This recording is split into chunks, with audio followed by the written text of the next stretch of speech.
In 2017, Universal Studios announced the birth of a new shared universe of monster movies, bringing their classic horror icons into the contemporary franchise film landscape. But after the critical and financial failure of its first installment, the project was indefinitely abandoned.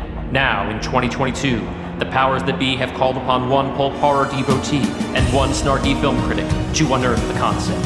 I'm Dylan Roth. And I'm Dalton DeShane. Are you afraid of the dark universe?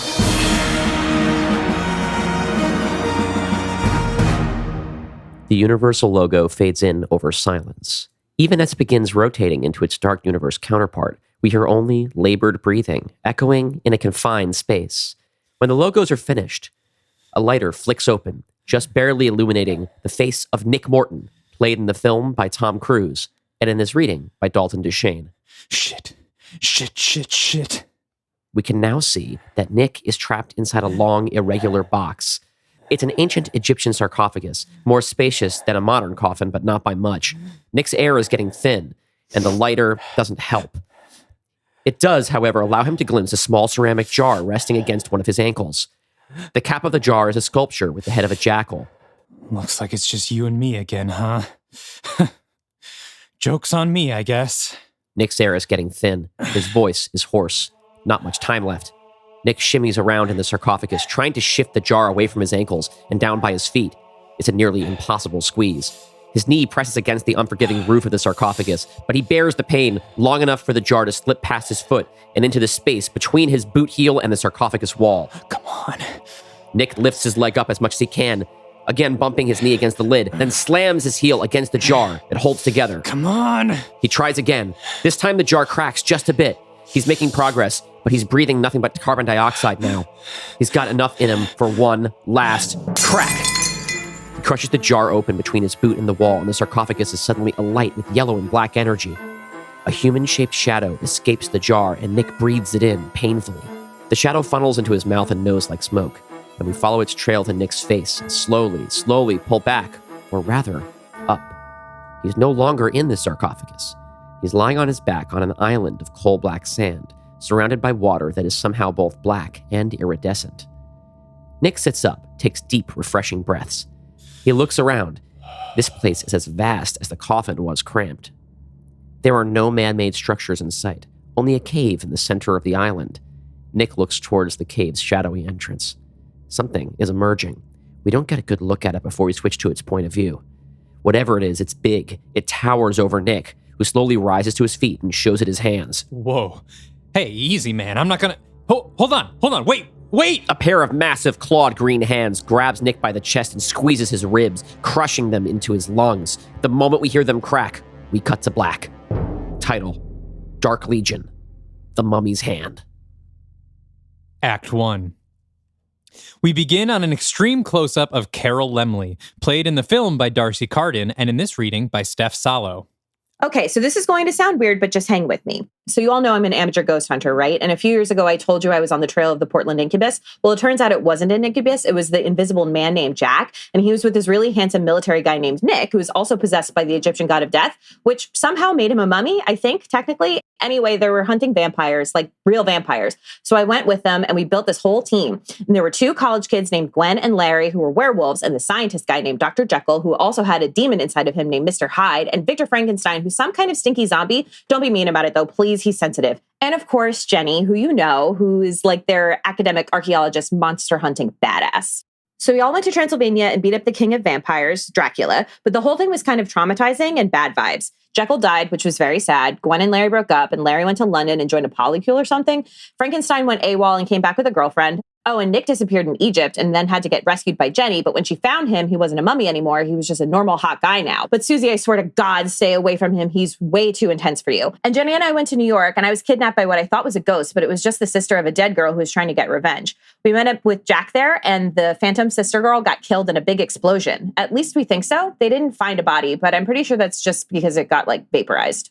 Throughout this monologue, we're slowly pulling back to reveal that Carol is wearing curlers in her hair, a full face of makeup, and a baggy sweatshirt. And all of those weirdos are going to be here today, and it's the first time we've seen each other since the Dracula thing, so it might be kind of awkward. Any questions? We cut to the reverse shot to see a bench full of Carol's bridesmaids, normal Portland girls in their mid-30s, most of whom she knows through her roller derby team, the Portland Polterdykes. They are processing all of this. So you're telling us you're on, like, a team of monsters with superpowers? That's right. So what do you do? I help. Establishing shot. We're at a fabulous, gleaming white estate in the English countryside as cars full of guests begin to arrive. We focus on some people we know. Young wolfman Larry Talbot, portrayed in the film by Mason Gooding, and in this reading by Julian Ames. Looking sharp in a tuxedo. He now projects an adult confidence, a far cry from the boyish mess we saw run off at the end of House of Dracula. He's searching around over everyone's heads for Gwen. There's a smacking sound, and he suddenly lurches forward as we hear the laughter of Jack Griffin, portrayed in the film by John C. Reilly, and in this reading by Joe Stando. Gotcha! How's it going, Wolfman? Larry reacts to Jack's invisible playful punches, annoyed but willing to humor him. Hey, Jack. You're not going to be naked the whole ceremony, are you? No. An Uber pulls up, and out steps broad-shouldered monster man Victor Frankenstein, portrayed in the film by Javier Bardem, who turns and offers his hand to his date, Cassie Falk, portrayed in the film by Meredith Eaton, and in this reading by Joe Kroger, who hops down to the ground, both of them smiling. Victor is dolled up in a three-piece suit, which here means suit made up of pieces of three other suits. He's nearly twice his date's height, but Cassie draws plenty of eyes in a couture black sequin dress, purchased with some recently inherited family money. Not far away, Nick Morton, alive and well, pops open the trunk of a car and pulls out a black roller bag. He looks slick as hell in his suit and black sunglasses, an easy, confident grin on his face. He approaches an employee. Hey, is there a safe place I could leave my bag? I came right from the airport. Of course, sir. There's a luggage closet inside. I'll take it for you. Oh, no. I'd rather handle it myself. Could you just point me in the right direction?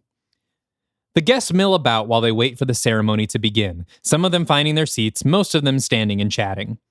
Nick stands on the edge, trying to look amiable while casting quick glances to the estate's door, presumably where his suitcase is being kept. Then he's spotted by Jack, who is now wearing a purple tuxedo and sunglasses with bandages over his head and hands. Nick! Hey, bud. He walks over with Larry and Victor. Look at this. The Dark Legion reunited. The what? The Dark Legion! Nick came up with it after we dusted all those Draculas. Nick smiles and shrugs. We needed a name. I am trying to no longer be perceived as dark. Sorry, Vic, but I don't think that's really in your control. Victor! Oh my god! Gwen Conliffe, portrayed on film by Amber Midthunder and in this reading by Rachel Millman, runs over in her bridesmaid dress and gives Victor a big hug. Over her shoulder, Victor waves at Cassie to come over. I'm so glad you decided to come. It's been too long. And you brought a date. Yes. Gwen, this is Cassie, my, We're not really putting labels on it. A wedding date, though?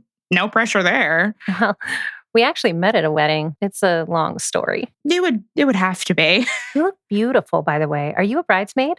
Aw, so do you. And yes, on Jenny's side. Victor puts a hand in his pocket, grabbing at some object but not revealing it yet. Gwen, could we speak in private? I would appreciate a moment of your time. Ooh, I would love to, Victor, but I've been sent on a super important mission for coconut water and 7 bobby pins. She turns to Cassie. Do you have 7 bobby pins? Cassie digs through her purse. I have 2. Gwen takes them graciously and then narrows her eyes. I'm on the hunt. She runs off, yelling over her shoulder. We'll chat after the ceremony. Victor pulls out the wooden wolf carving, as seen in Bride and Frankenstein, and looks discouraged. Cassie softens and touches his arm. It's okay. You can give it to her at the reception. Our reunion did not play out how I imagined. Hey, it went a lot better than when you met my family. Come on, let's find our seats. A short time passes as we scan across an idyllic, secluded English countryside. Under the evening sun are 2 brides, Carol and Dr. Jennifer Halsey, portrayed in the film by Annabelle Wallace and in this reading by Ella Dawson, stand at either side of a pale wooden altar, flanked by their respective wedding parties. Carol's side is her aforementioned roller derby pals, while Jenny's is all unfamiliar and quite English faces, except for Gwen. The brides each wear a white gown befitting their temperament. Jenny's is sleek and tasteful, with elbow-length gloves. Carol's has a plunging neckline and so many ruffles that it's clearly a joke. Look at me, I'm so feminine, I'm taking this so seriously. I'm tempted to write Jenny and Carol's vows, but I don't think it's necessary. Let's jump right to the kiss, then to the reception. Nick, Larry, Victor, Cassie, and Jack are all seated at the same table, where drinks and appetizers are being served. Victor gently pushes a crab cake around on his plate. Cassie laughs. Come on, Victor. Just because you can't starve to death doesn't mean you can't enjoy food. Jack chimes in. Yeah, come on, big guy. Don't eat to live, live to eat. I intend to. It's just so delicate. Larry is digging into his intently. Victor is staring. What? I don't get meals like this all the time anymore. And werewolves have really fast metabolisms. Besides, I don't need to be getting the stink eye from the guy who tore my mother apart in front of me. You did what now? Larry, you promised the brides you weren't going to do this today. I am very sorry, Larry. There's nothing I will ever be able to do to right this wrong, but I promise. Yeah, I get it. Victor gestures at his uneaten hors d'oeuvre. Please accept this crab cake as a token of my apology. Sure, because that totally unmurders that mother. Again, what? I have recounted to you this tale. The vampire woman? Oh, yikes. Cassie slowly pushes Victor's plate across the table towards Larry. Larry indicates the empty chair next to him. Does Gwen ever plan on sitting down? Oh, Gwen's seated with the wedding party. This one's empty on purpose. Jack gestures at the place card in front of the empty chair. It reads, Dr. Henry Jekyll. Larry's eyes fall mournfully. Nick, on the other hand, perks up. Hey, how about a toast to absent friends? Everyone raises their glasses and drinks. Now don't get too drunk, Nick. I need you out on the dance floor when my special request plays. Oh, God. What special request? You'll know it when you hear it. The sound of clinking glass over the PA gets everyone's attention. Jenny's sister Bridget, portrayed in the film by Alice Eve and in this reading by Dylan Roth, prepares to give a toast. We get an obviously abridged version. When my sister Jenny told me that she'd met someone, the first thing I said was, finally! Jenny always had the worst luck with men, worse than mine, and I've been through 2 divorces. Which is probably why when she told me that the someone she met was a woman, the next thing I said was, finally! This gets a laugh from the crowd and a blush of embarrassment from Jenny. I think of all the people in this entire side of the ballroom, the very last person to know that Jenny liked girls was Jenny. I mean, this woman had more posters of Lara Croft's Tomb Raider than I thought even existed. Jenny is laughing with the crowd, but is also absolutely dying at the sweetheart table. Her new wife is comically pinning her to her seat. What I don't think any of us could have anticipated is just how much joy she's found since meeting Carol. She's got a lovely new home in Portland. She's found a charming, albeit eccentric, new family. Howls erupt from the Portland poltergeist table until Bridget awkwardly indicates the one where the stitched-up giant and the bandaged man are sitting. The lesbians laugh and sigh at the misunderstanding. So much has changed, not the least of which is how much more often I get to see you smile. I'm so proud of you and your life, and I cannot wait for new additions to our family. A table of Jenny's older relatives applauds, but now it's Carol's turn to shrink in her chair. Everyone born after 1980 cringes. Bridget finishes her toast and everyone eats. At their table, Jenny and Carol have a private conversation. I'm so sorry about Bridget. That was awkward. It's fine. I just wasn't expecting it. You know how it is in my circle. We don't really do the kid thing for the most part. I know. I'm sure she didn't intend anything by it. She's just hungry for new nieces and nephews. And are you, hungry or whatever? This isn't a conversation we need to have at our wedding reception. Sure, yeah. We jump ahead a little bit, and the dance floor has opened up. The DJ hasn't gotten the party fully started yet, and a slower song plays. Victor and Cassie are dancing together when suddenly Gwen boogies out onto the floor. Victor gives Cassie a look and then approaches Gwen. May I have this dance? You may, Mr. Frankenstein. They dance. Chastely. Plenty of room for Jesus. Sorry I've been a ghost all day. There's just been so much wedding shit to do, and Jenny's family has a lot of questions about She looks Victor up and down. all of this. I understand. I have something that I want to give you. He separates to reach into his pocket, but Larry takes the opportunity to slide between them. Sorry, Vic. Mind if I cut in? Gwen rolls her eyes. Yeah, I guess we should get this over with before we both get sloppy drunk and start making poor choices. Hold my champagne. Victor takes Larry's champagne and again looks dejected. Cassie gives him a sympathetic look. Meanwhile, back at the table, Jack is talking Nick's ear off. I feel like there's this stigma amongst men of our generation around therapy and antidepressants, but after months of stewing by myself, feels really good to be heard, you know what I mean? Uh-huh. You should try it, buddy. I use this app on my phone and I get a discount if I refer somebody. After their dance, Gwen and Larry grab a drink from the bar. Does Nick seem off to you? Oh, definitely. But we are at his ex-girlfriend's wedding to a woman he introduced her to, so you gotta grade on a curve. I don't have to worry about you getting jealous when I put the moves on one of those bridesmaids, do I? Which one? Nah, I'm just fucking with you. I'm a 21st century man. I'm in a group thing with 4 other werewolves now, remember? Oh, I remember. How are things with the Bloodhounds? Honestly, they're great. I thought I knew what it felt like to belong somewhere back in my Delta Chi days. It was like being with them meant I was better, you know? But the Bloodhounds, it's like we make each other better. Like it's an ongoing process. Does that make any sense? Gwen turns that around in her head for a moment. It does make sense, and she's maybe a little envious of the feeling. Larry breaks the silence. I do miss you, though. And seeing as we're on the same continent for a change... Gwen smiles, blushes a little. Before she can say anything further on the subject, a new song kicks in, starting with a tambourine intro. Gwen and Larry see that Jack has jumped up from his chair and is trying to pull Nick onto the dance floor. Ooh, come on, this is it. Jack, man, I don't really... It doesn't take long for Nick to recognize the song, and he cracks up laughing. It's Walk Like an Egyptian by the Bangles. Jack successfully gets Nick onto the floor, prompting Larry to drag Gwen back there with him. Man, I don't know about this one. The brides join in, and the whole Dark Legion dances and sings along to the mildly culturally insensitive 1980s hit, laughing and smiling together. To be clear, Victor is sort of bobbing stiffly, not knowing the words, while Cassie helps him out. The song ends, and they laugh together. The DJ comes on the mic. This next one is a special request dedicated to the newlyweds. The song begins softly, with a delicate minor key piano riff, before a woman's ghostly voice soars above it. Oh man, I hate it when they kill the vibe just as things start to heat up. The dance floor starts to empty. Nick goes back to the table to keep an eye on the door again. Jenny and Carol have stopped to listen, though. Hold on. Is this... Jenny nods. Erica Lawrence, Claudia's sister. That is not a funny joke. I don't think it's a joke. Jenny runs ahead to their table and pulls out a gun that was Velcroed to the underside. Meanwhile, on the dance floor, Larry hears something with his super-sensitive wolf hearing, a faint ticking sound. Gwen hears it too. They look around and trace it to the center of the dance floor. They get on the ground and pull up one of the colorful light-up tiles, revealing a time bomb with 5 seconds left to go.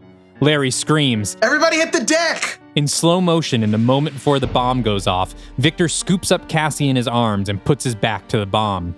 Larry stands up and pushes Jack, while Gwen tackles Carol away from the bomb, but also farther away from Jenny. Everyone else left on the dance floor is about to meet their end. The dance floor erupts in an enormous fireball, blasting Victor, Cassie, Larry, and Jack away. Jenny is also blown back, losing grip on her pistol and hitting her head on the ground before briefly passing out. When she awakes, her ears are ringing. She screams out for Carol, but can barely hear her own voice. She looks around through the devastation. Wedding guests are fleeing. Bloody body parts litter the outskirts of the dance floor, which is bisected by the building's collapsed roof. She sees Bridget passed out and bleeding next to her and starts to pull her to safety. Then she sees the shadow moving through the smoke towards her. It's Claudia Lawrence, portrayed in the film by Selma Blair, and in this reading by Merritt Kay. Her face half burned away by the explosion at the end of our Phantom of the Opera. She carries an assault rifle, which she blasts indiscriminately into the crowd of survivors. But there's something different about her. She's stronger, thicker, taller, and wilder. I'd like a moment alone with the brides. From around her belt, she pulls out 2 white balls connected by a wire and throws them overhead, where they wrap around the chandelier that still hangs improbably overhead. The 2 balls clack together and stick magnetically, and red lights begin to slowly blink on their surface. Then she reaches into her pocket and tosses a handful of white discs, think kind of like Apple AirTags, behind her as she climbs the pile of rubble. Jenny looks up in rage at her recent nemesis. Claudia. Hello, Jenny. Congratulations on your big day. Cut to the other side of the broken banquet hall. Gwen and Larry are the first to rise to their feet. They see each other over the dust and haze, share a brief look of understanding, and snap into action to help the survivors. The ceiling next to the chandelier is folded inward towards the floor over the ballroom, obscuring their view of the other side. At the junction between the floor and the collapsed ceiling stands Victor Frankenstein, who is literally carrying the weight of the entire building on his shoulders. He can't hold it for long. At his feet, unconscious, lies Cassie Falk. If he drops it now, she'll be crushed. I require assistance. Larry lays a wounded guest down in the far corner and then hurries to Victor and Cassie. I can't hold this any longer. Get Cassie to safety. Larry scoops up Cassie and runs as fast as he can towards the other end of the hall. Victor roars and struggles to heave the heavy support beams off his shoulders, but the roof grows weaker from the effort. It lands with a massive thud on top of him, and he disappears into a cloud of dust. Cassie is regaining consciousness in Larry's arms just as the roof collapses. Victor! Meanwhile, Jack, whose face is covered in enough dust and ash as to be essentially visible, helps Carol to her feet. Her hair is sticky from blood flowing from her scalp. Gwen sees her awake and rushes over to help stabilize her. Carol, are you okay? Jenny. Where is Jenny? Cut to the other side of the divided ballroom. Claudia walks towards her prey, unhurried, but still faster than Jenny can move while dragging the limp Bridget behind her.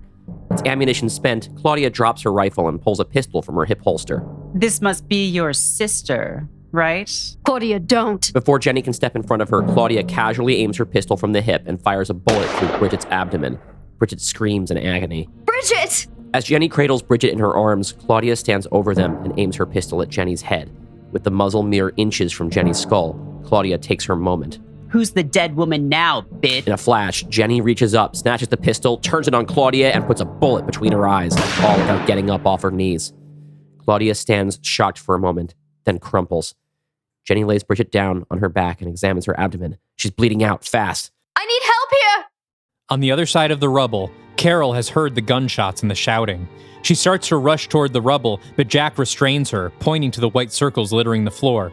Proximity sensors, like she used in New York. We can't go near them. Then we'll go around outside. We have to help her. Carol, she could have rigged the exits with those things for all we know. It's not safe. And I can't sneak past them looking like this. Well, we can't just fucking do nothing. Jenny can take care of herself. She's basically Jason Bourne, and she's going up against some computer nerd with Apple I-bombs. The fight's probably over by now. Back on the other side, Jenny cradles Bridget. Stay with me, Bridget. You're going to be all right. Just keep your eyes on me. Bridget looks up and tries hard to maintain eye contact with her sister. She grits her teeth, tries to bend it into a smile for Jenny's benefit, but her expression turns to horror as a figure slowly rises into view over Jenny's shoulder. The figure comes into focus, a slender, dark-haired woman with blood running down her face from a hole in her forehead. It's Claudia. Jenny follows Bridget's eye line and whirls around before Claudia can strike. She readies the pistol again and fires a few more rounds into Claudia's chest. They barely seem to register. When her clip is empty, she throws the gun and it bounces off of Claudia's head like a skipping stone. What in God's name have you done to yourself? What have I done? Oh no, Dr. Halsey. I have you to thank for this. We cut to Larry, running with a group of survivors to the exit at the opposite end of the ballroom, Cassie's hand in his. A group reaches the double doors and pushes it open and are immediately blown to smithereens by a powerful explosion. Okay, not that way. He looks around and sees a closet off to the side. He tells Cassie to stand back and approaches the closed door cautiously. He taps the handle like a hot stove. Nothing. A little harder, then he grabs it and jiggles the handle. It's locked. He stands back and shoulder checks the door, breaking it open and sending something skittering across the floor. Something small and white. He looks at the knob on the other side of the door, which has those white balls wrapped around it. Oh, god damn it. An explosion rocks the closet. Gwen looks towards it from where she stands with Jack and Carol and screams for Larry. Back with Jenny and Claudia, Claudia still looms over Jenny. She's picked up Jenny's pistol and holds it between her fingers. Do you want your gun back? I'll let you empty another clip before I blow your stomach inside out. Before Jenny can respond, Nick Morton dives in from out of frame, wrapping Claudia in a football tackle. To his surprise, Claudia keeps her footing and throws him off her shoulder. With Claudia's attention diverted, Jenny resumes dragging Bridget towards cover. Nick charges at Claudia again, this time swinging a wooden chair. It shatters against Claudia's shoulder, not even leaving a mark. So, this is Nick Morton.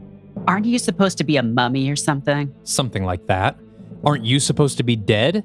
I got better. Much better. Claudia swipes at Nick with her forearm, knocking him off his feet with ease. As she does so, her biceps bulge and split the seams of her black leotard. She's still getting bigger. She looms over Nick and grins mirthlessly. To her surprise, Nick smiles back. Outstanding. Foul creature! Claudia turns around to see that Victor Frankenstein has emerged from the rubble, his patchwork suit ragged and torn, blood and pus seeping from all the cuts across his skin. He's pissed. For battle, come to me! Claudia retains her grin and says to herself, Finally. The two monsters charge at one another, and we cut back to the closet. Larry lies injured on top of a pile of charred luggage, bleeding and covered in third-degree burns. He opens his bleary eyes, and through his double vision, he sees what the audience recognizes as Nick Morton's suitcase, blown open. The suitcase contained nothing more than a velvet cushion interior, now burnt, which cradles a ceramic canopic jar with a lid shaped like a human head, now broken. Larry peers at this strange object, and over his shoulder, we see an enormous shadowy demon. A demon we haven't seen since the opening of The Mummy 2017. Back to Claudia and Victor wrestling on the other end of the room, testing each other's strength. Victor has the advantage. Claudia's gotten big, but not that big. But Claudia fights dirty, planting her knee in Victor's groin. As Victor backpedals, Claudia pulls a knife that's holstered in the small of her back, and she tries to dice Victor up. He puts an arm up to defend himself and takes a slice to the forearm. The cut oozes with pink goo. He tries to strip the knife and loses the tip of his middle finger in the process. Meanwhile, Nick joins Jenny behind an overturned table and applies pressure to Bridget's wound. She needs a doctor. Pity none of your doctorates are in medicine. Jenny shoots Nick an angry look. Any idea how the Phantom of the Opera is fighting toe-to-toe with Frankenstein? I have a theory, and I really hope I'm wrong. Back to the Victor-Claudia brawl. Claudia keeps slicing off little pieces of Victor while Victor tries and fails to break Claudia's bones. He tries crushing her skull. He tries pushing his hand through her spine, all the classics, but is continually countered as her body refuses to crack. Finally, Victor manages to grab Claudia's wrist, strip the knife, and twist hard against her elbow. There's a wet pop and a realization.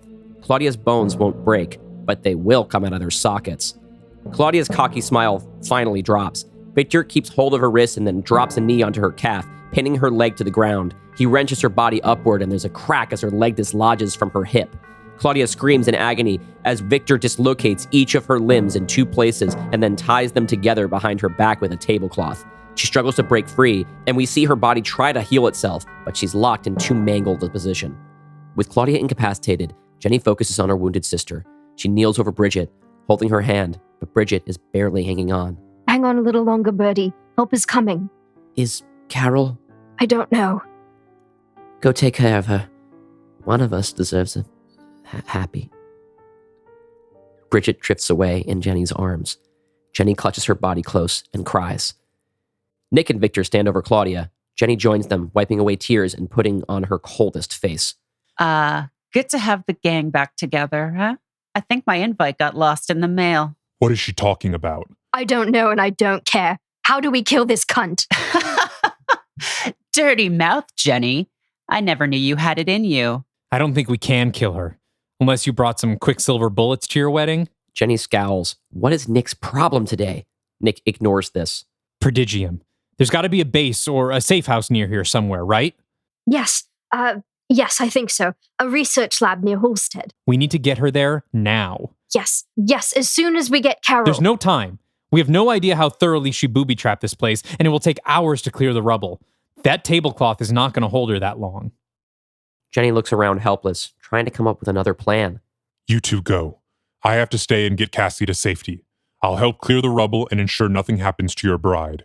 I am, strangely, experienced at this. Jenny nods and turns to Nick. Keep an eye on Claudia. I need to say goodbye. It'll just be a moment. Jenny approaches the rubble and climbs up high enough that she can peer over it. Standing in the middle of the ballroom, completely alone, is Carol. Jenny, oh my God, you're alive. What happened? Is Claudia dead? Not exactly. Something happened to her. She seems to be immortal somehow. What? How the hell did that happen? I'm not sure. But Nick and I need to get her to a Prodigium safe house immediately before she escapes. I should be back by morning. But can't I? No, I need you to stay here. Take care of our guests, our family. Bridget, she's been shot. She'll need... Yeah, say no more. I can handle it. I love you, Carol. I love you, Mrs. Carol. Just then, an unearthly roar cuts through the ballroom. Where is Imhotep? It's always something. Carol blows Jenny a kiss and runs to join the rest at the closet. Meanwhile, near Claudia, Nick perks his head up at Larry's cry. Claudia is still trying to wiggle out of her makeshift restraint until Nick kneels to whisper into her ear. Break loose now and you might kill the bride. But if you play nice until we get to Prodigium, I can offer you a much greater victory. Claudia smirks. Who are you? I mean, really? Nick grins back. Don't you remember me? We're old friends. He stands and hollers to Jenny that they need to get a move on. Back at the closet, Gwen, Jack, Carol, and Cassie are gathered around, gawking at Larry. His burns are miraculously healed, but his suit still hangs in rags from his body. He's beefed up, fur starting to sprout from his flesh, talons on his fingers, as if he's stuck halfway between human and werewolf. But most notable are his eyes. The irises are doubled in each, the signature of someone possessed by Set, the Egyptian god of death. Where is Imhotep? Bring him to me now. I will have my revenge. Larry, what's going on, bud? Is he wolfing out? He shouldn't be. The next full moon's not for another 2 nights. The gang tries to get him to calm down, forming a circle around him, and he lashes out at them. Gwen puts Cassie behind her, and Carol and Jack look at each other. Three Stooges? 3 Stooges. Carol gets Larry's attention while Jack sneaks up behind him and gets on his hands and knees. Carol points over Larry's shoulder. Oh my God, that's Imhotep right there. Larry turns and Carol charges, pushing his chest and sending Larry tripping over Jack's body and sliding out along the ballroom floor directly into the field of proximity sensors. They all start beeping simultaneously as the possessed Larry looks straight up at the chandelier above him. The bombs explode and the chandelier crashes down on top of him, knocking him out cold. Carol and Jack high five. Later, Larry wakes up, back in his normal human form, tied to a chair in the ruined ballroom. It would be funny to have this shot echo the one from Werewolves of London. Again? Come on, man. This can't become the thing I'm known for. Gwen, Carol, and Jack assemble around him. Are you all right? Honestly, I have no idea. I feel pretty weird. Did I wolf out back there? Sorta. It was like you got stuck halfway through. Half wolf, half man. Like a wolf man. Oh, we should start calling you that. People already call me that. Ugh, everybody shut up. Larry, when you were transformed, you were yelling shit in a deep, spooky voice. Bring me Imhotep, you said. Do you remember that? Actually, yeah, I think I do. Great. What's Imhotep? I think the question is, who's Imhotep? And I think the answer is someone nasty. What makes you say that? I don't know. It's just a feeling. The conversation is interrupted by a pounding sound from the pile of rubble where the roof collapsed. It's Victor, tunneling a way through. When he emerges, wounded party guests immediately begin filing out into the fresh air. Cassie, who has been sitting against a wall nursing a head wound, rushes to greet him with a hug. Victor, are you all right? I am unharmed. Cassie releases him, takes a step back, and notices his abbreviated fingertips. Ah! I am mostly unharmed. Are the pieces still out there? I can probably stitch you back together. That would be most appreciated, Cassie. But we must do so quickly. There may be further threats, and I wish to bring you somewhere safe. You'll get no argument from me, but don't your friends need you? Cassie gestures to the other end of the room where Gwen and Jack are untying Larry. As Larry stands, his body briefly fluctuates between his human and wolfman forms, startling everyone. He collects himself. Victor turns back to Cassie. I suspect they will. I shall rejoin them when I can, but you are my first priority.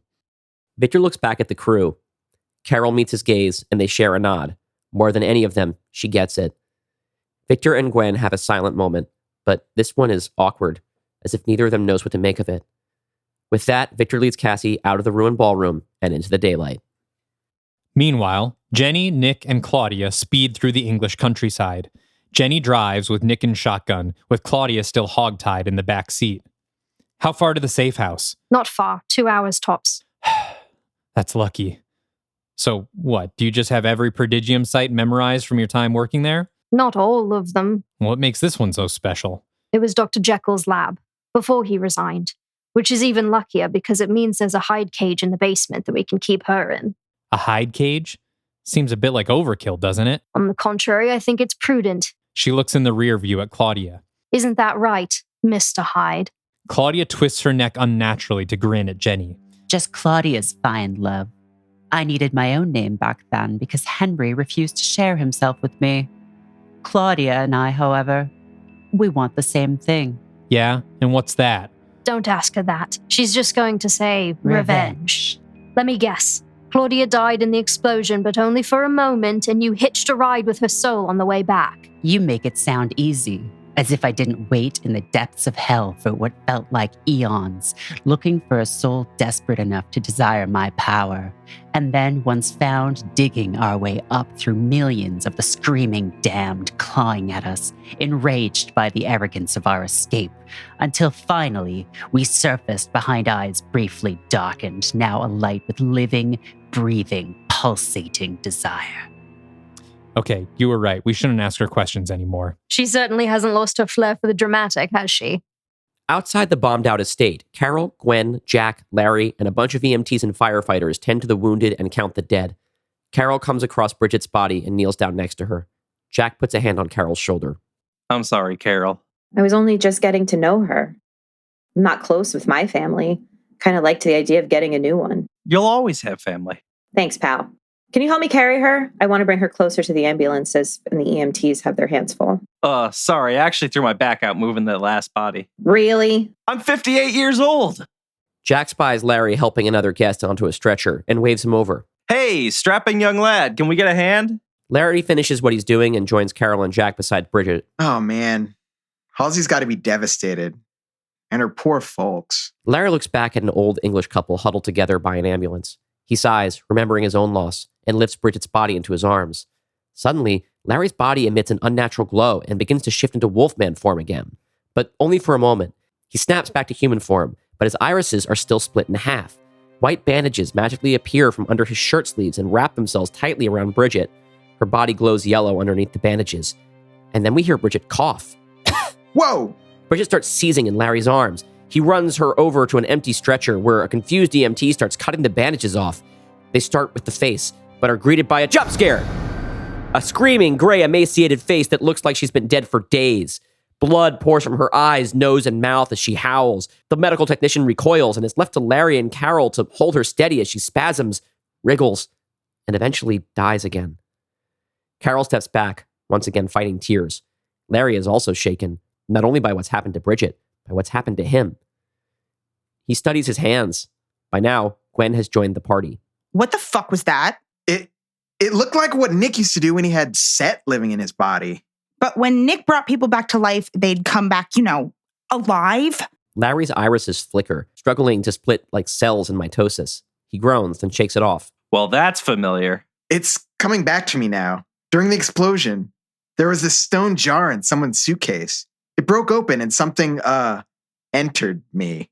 Entered you? Fucking relax. I mean, like a spirit, a presence. And it's definitely still in there. It's just weak is all. I think it'll surface again if I let it. Let me try something. Wait, before you summon this spirit or whatever, maybe we should restrain you again. We don't have to do that. I got a handle on this. Trust me. Larry flashes Gwen a confident smile. Gwen turns to Jack and Carol, who nod in approval. Larry takes a step back and shakes his body loose. Okay, here goes nothing. Larry stands still for a moment, closes his eyes and exhales like he's meditating. When his eyes reopen, his irises are split again. His body morphs into his wolfman state, but slowly, asymmetrically, and never completely. His condition fluctuates for the rest of the scene. Imhotep, where is he? Easy, guy. We don't even know who that is. Maybe if you tell us what you're looking for, we can help each other. The high priest of Pharaoh Seti I. Imhotep has been my enemy for millennia. It is he who captured me, fractured me, and brought me here. It is because of him that I now find myself at the mercy of the Dark Legion. You know us? I know all of you. And who are you exactly? I am Set, god of death. Back in the car with Jenny and Nick. Jenny's phone buzzes, and she glances at it while she drives. There's a text from Carol.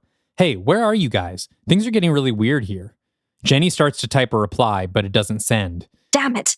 We're too far from the city. I just lost service. Do you have any bars? I lost my phone at the reception. Fuck.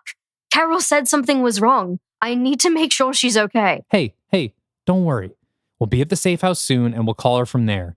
She's got the entire Dark Legion with her. I'm sure she'll be fine. Jenny looks upset, on the verge of tears. This is not how I wanted my wedding day to go. Back at the wedding estate, Wolfman Larry/Set has led Carol, Jack, and Gwen to the exploded closet where Larry first became possessed by Set. Carol checks her phone and sees 3 dots appear from Jenny's end, then go away. She bites her lip and pockets the phone as Larry speaks. When my host Nick Morton brought us to the Pyramid of Amsher, he did so in order to summon the spirit of High Priest Imhotep and force me out of his body. Imhotep succeeded, splitting my essence into 4 canopic jars. Unbeknownst to Morton, this was not the only transference that took place. Set Larry kneels down and picks up a shard of broken ceramic. You don't mean... Carol lowers herself to the ground and studies the nearby debris. The pattern of the ceramic shards leads her to a blasted open suitcase. She examines the luggage tag, then puts her hand to her mouth in shock. She removes the tag and shows it to Gwen and Larry.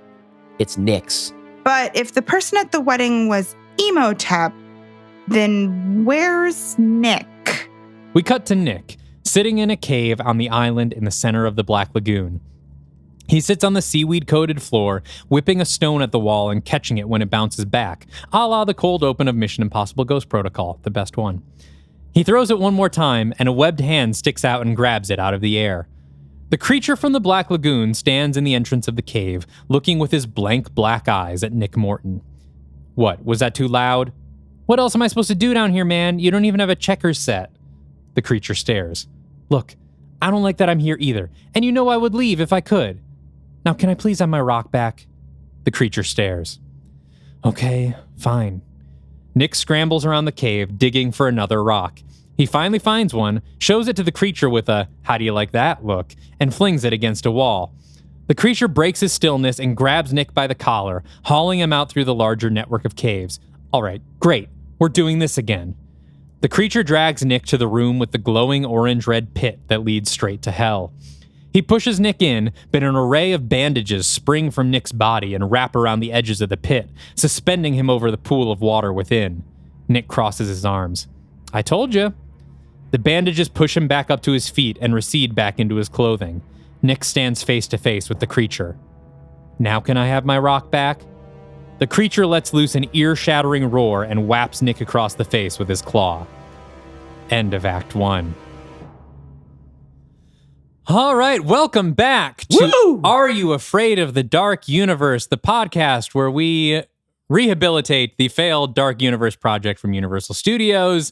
Here we are, 45 minutes in, and doing our introduction because we wanted to dive right into the action and give you all of Act 1 of Dark Legion, The Mummy's Hand. If this is your first episode and you have made it this far, thank you. Wow, yeah. This is not what the show is normally like. Normally there is more introduction and talking, but when we do the crossover episodes, the big events, we like to dive right into it because we have spent the entire previous season building to this moment. Yes, so we don't want to keep you waiting any longer than we have to. If you are a little confused, you can either go back to the previous episode in the feed where we recap everything that's come before, or listen from the beginning, or just keep rolling with us from here if you're having a good time. But by the way, gosh, we have I'm Dylan Roth. Oh yeah, I'm Dalton Deshane. You're listening to Are You Afraid of the Dark Universe? Yeah, wow. We've been working on this for a while. So here's the theme with Phase 2 is in Phase 2 we decided, hey, you know what? Phase 1 was a lot of work and it was really hectic. So why don't we give ourselves twice as much time on everything that we do so that it won't feel as crazy? But instead, all phase long, we have then doubled the amount of work we do, which negates the extra time because Dark Legion 1, we wrote in 2 weeks.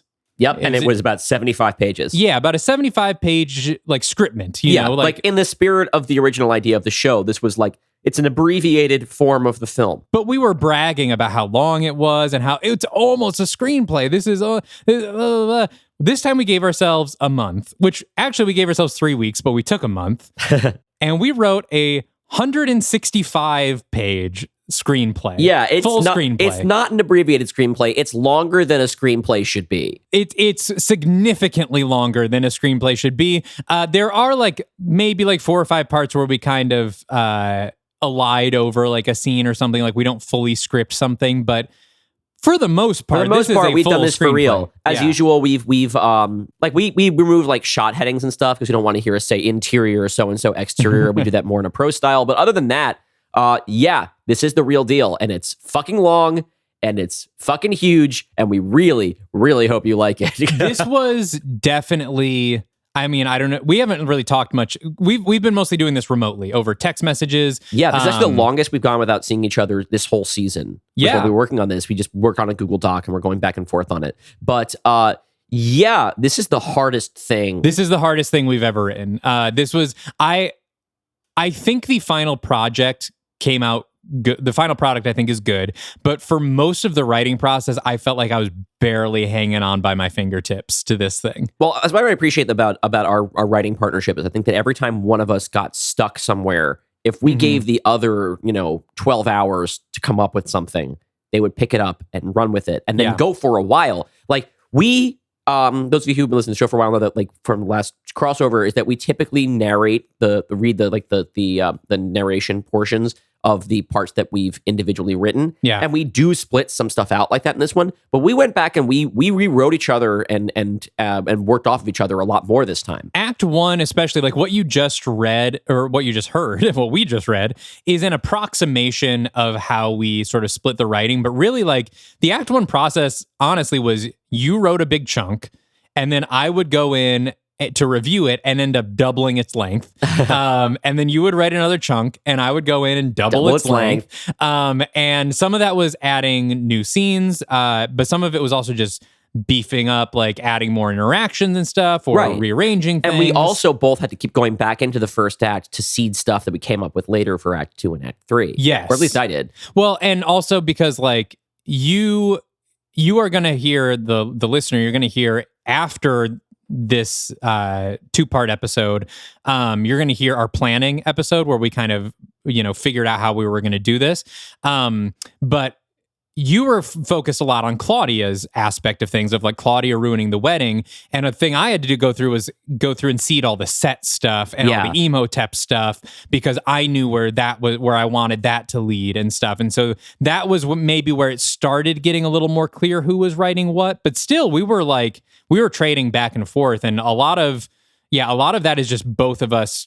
From line to line could be one of us and then flipping to the other. Yeah, and that's really exciting. I like that it's even more collaborative than the last one was. And I got to tell you, though, it was the biggest lesson that I learned from this, and it's something that's going to be applying to my life as a critic.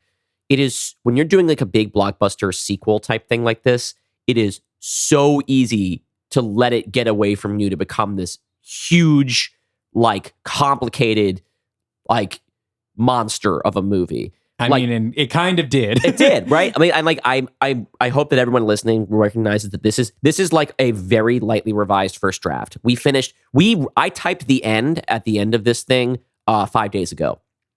Not even 3 days ago. Yeah. 3 days ago, and we had that much time to kind of go through and try and punch it up and be ready to record this today. Yeah. And I like, as part of the structure of our show, that we are bound to the same sort of time constraints as the blockbuster process. We don't have stockholders who need us to lock into a certain release date, but we do have an audience that we want to release an episode to every 2 weeks.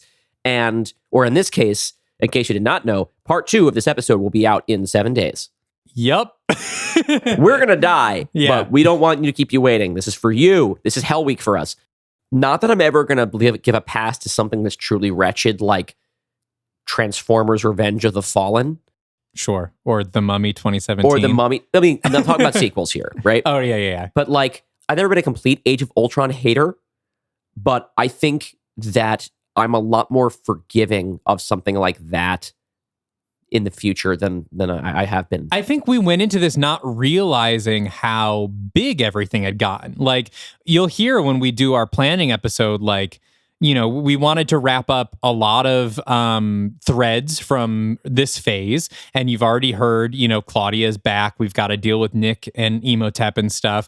And even more threads will come through as we go on. But, like, I think we thought, like, as we were planning, I think we thought this was going to be as long as House of Dracula. But then it's like, oh, there's so much, like, richness between our characters now. There's so much lore. Like, and that's the other thing. You want this episode to stand alone, and there's some characters that know certain things about some things and some that don't. So it's like, how much do you have characters explaining things to each other? And then how much, I also understand now why a lot of blockbusters don't let their characters change or grow or evolve, because you know what? That takes a lot of time. And we had to carve out space to, like, let our characters breathe in ways that, like, probably if this were a studio film would get cut. Right. And, like, I think this is why, like, a lot of the Avengers are the same movie to movie because you want someone to just be able to sit in on any movie and be like, oh yeah, that's who this person is. This character is this archetype. I get it. While we're trying to have our characters like be different from the way they were in the first Dark Legion, which means you have to kind of understand what their journey has been, and we need to give them space to have conversations and interact with each other. Right, because they've been doing this growth separately, and now we want to have them we want them to be able to encounter and understand the growth of their counterparts. So it's kind of tricky because it meant that we couldn't have I don't know if you feel the same way, but I felt like I couldn't have characters have too much transformation in this story. Mm-hmm. This one to me was more about acknowledging the way that our characters have transformed since House of Dracula and how and what those transformations mean to each other. And it's hard also as people who love these characters so much that like, you know, it's such an exponential problem because in our first movie, all these characters were meeting each other for the first time.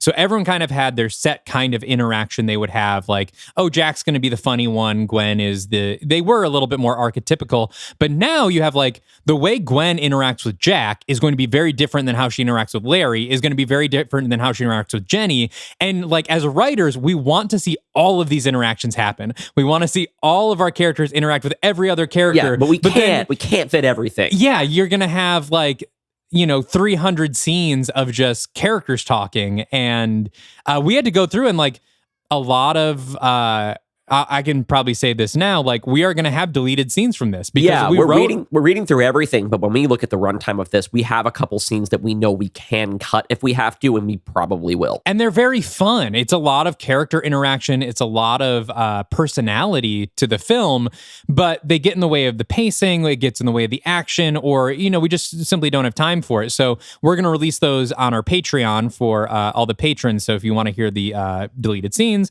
fully acted by our voice cast. Right, we're going to produce the whole thing and then make our cuts later. Like nobody ever goes into onto a movie set and films something thinking this will be a deleted scene. That's not how that works. Although we do already have highlighted the scenes that will be deleted scenes. We know what we can afford to cut if we have to. But it's tricky because for everybody who was hoping we would put together every single thread from every single one of our films, including our guest pitches, wasn't possible, right? Yeah, it's just this thing's a huge monster, and there's a bunch of stuff that we don't touch at all. We thought this was going to be a pretty clean and straight ahead story, and it ended up being so much. Because I think the other thing is like we could have streamlined this and just had it been plot exposition, you know, get to the climax. But you also want it to be a blockbuster. You want to have multiple set pieces. You want to have escalating set pieces, right? And we have more action, and more complications and more set pieces in this than we did in the last one by a lot. And the set pieces are bigger and they're more complicated, which is what you want from a blockbuster sequel, right? You want those things to grow. But yeah, we wrote this thing in a month, and in that month, we have both gotten sick. Yeah. Dylan is still sick. Although I do like the way that currently this is bringing out my baritone. I feel like I'm using my sexy voice today. I had jury duty in the middle of all this. I went out of town for a while. So we have been like juggling life and complications and still trying to get this down. And it turned into a beast. But why don't we get to a few fan expectations? Right, because in that time, after we had basically locked our story and we were still just kind of finishing the script, we put out a call to our listeners out on social media and on our Discord and such to ask them what they were expecting out of the Dark Legion 2. And we got a lot of enthusiastic responses that were very like specific and like just like really flattering that people feel so strongly about specifically our versions of these characters. Honestly, so thank you so much. People had such good ideas for this movie that like, I really hope some of you like, if you're passionate enough, make some fan fiction, because like there were like ideas that I was like, ooh, if we had thought of that in our pitch meeting, it probably would have been what the movie is. Like it's really some really, really smart ideas. And you all like know the lore, you know the characters, you know the threads that are dangling. And it was really cool, like the very specific responses and being like, ooh, that would be cool. Well, I mean, if I'm going to just flatter our listenership and then ourselves by proxy, I think that we have a listenership that's interested in storycraft, right? Yes. And so I think we have people who are storytellers themselves. They do write and they think about story in thoughtful ways about how they want to execute an idea, and also just clever shit, you know, good bits.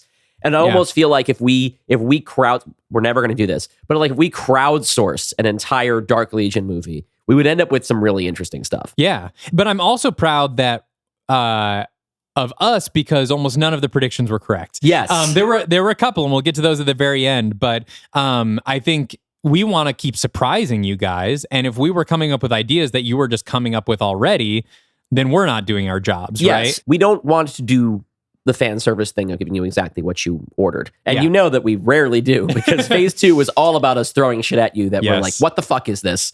This is not the picture on the menu. Some people are still mad at me about Bride and Frankenstein. But the conversations we've been having on the Discord are great, which I will now take this moment to plug Discord. If you would like to join our really wonderful community of like just friendly, creative people who are interested in talking to each other about stories, about tabletop gaming, about people are making friends on there, which is making me really happy. Yeah. Please join our Patreon at patreon.com/Dylan and Dalton. That's DYLANANDDALTON.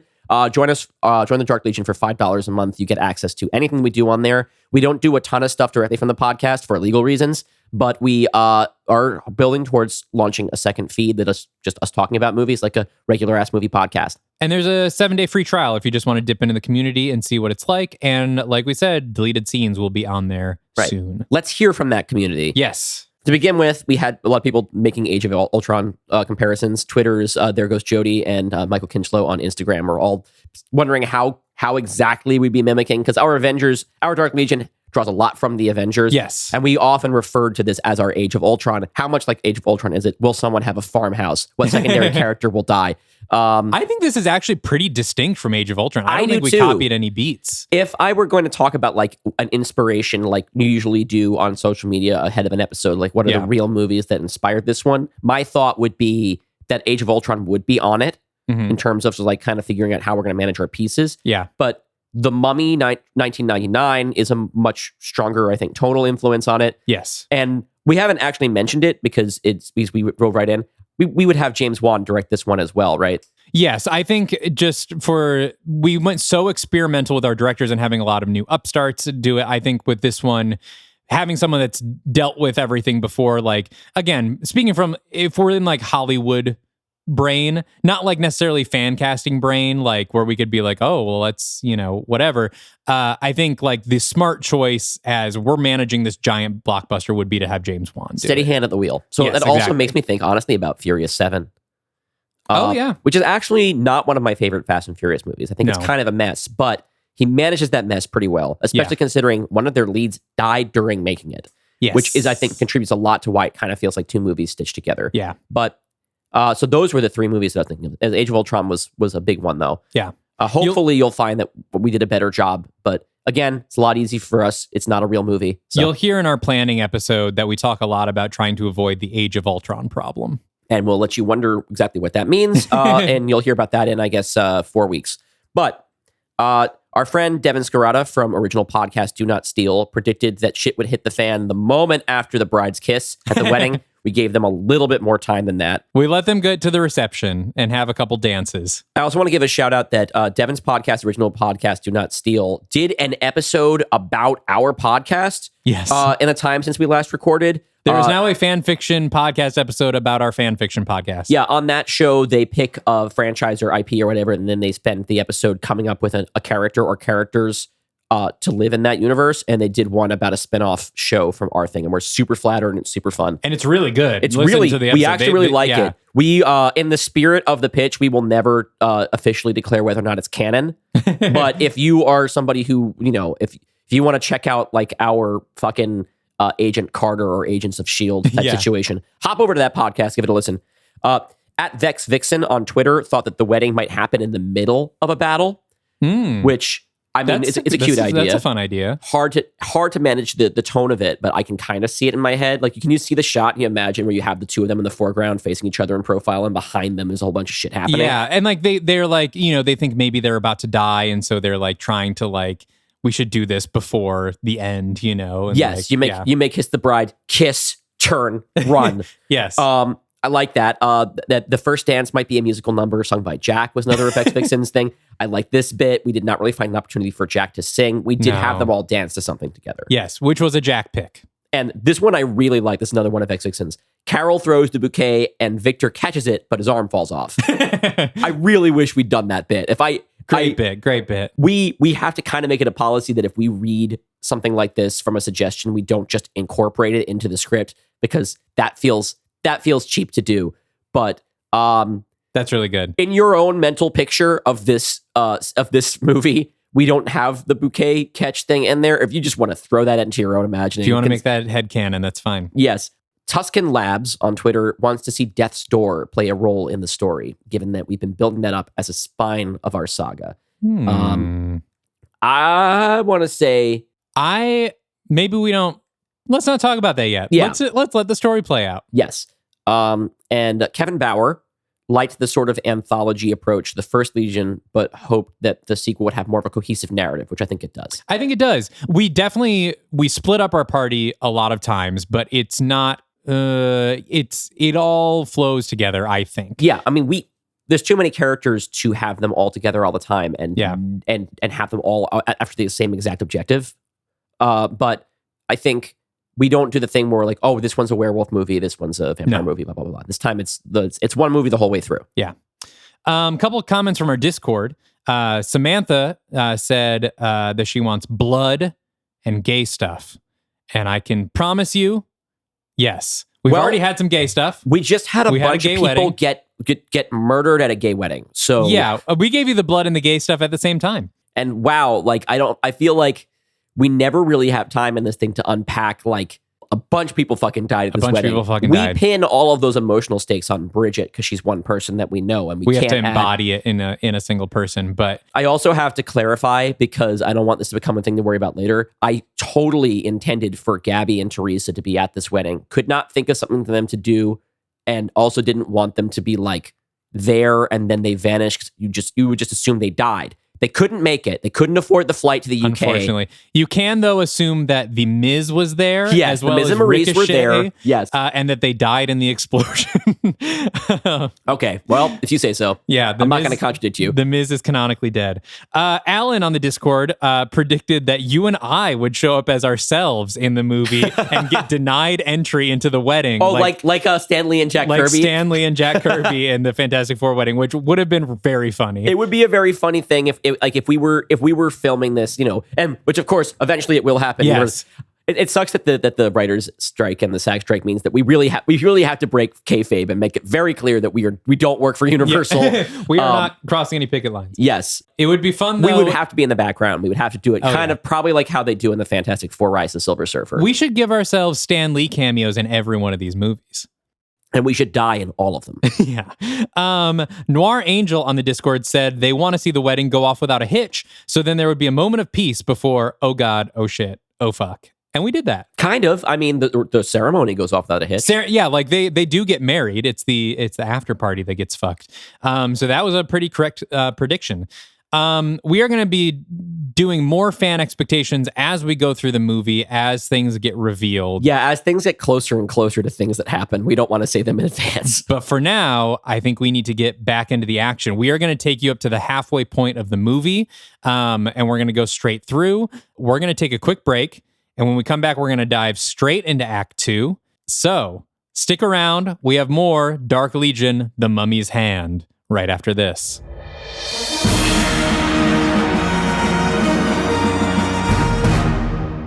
You, monster. We've trekked 1,000 miles across starless seas, blighted mires, and forests without end, all in seeking you, to ask you a question. What are you looking for in an apartment? Would you be a good Cub Scout leader? Can I ride you, or would that be disrespectful? Should I invest in subterranean realty? Do you find it sexy when I T-pose and spin in a circle? Every episode of Finding Monster Right has us asking questions like these, about monsters from folklore, pop culture, and our own world. Join us as we meet alien allies, cryptic comrades, and friendly fiends. After all, it's not just a show about monsters, right? Right. Finding Monster Right. We found you, now you find us.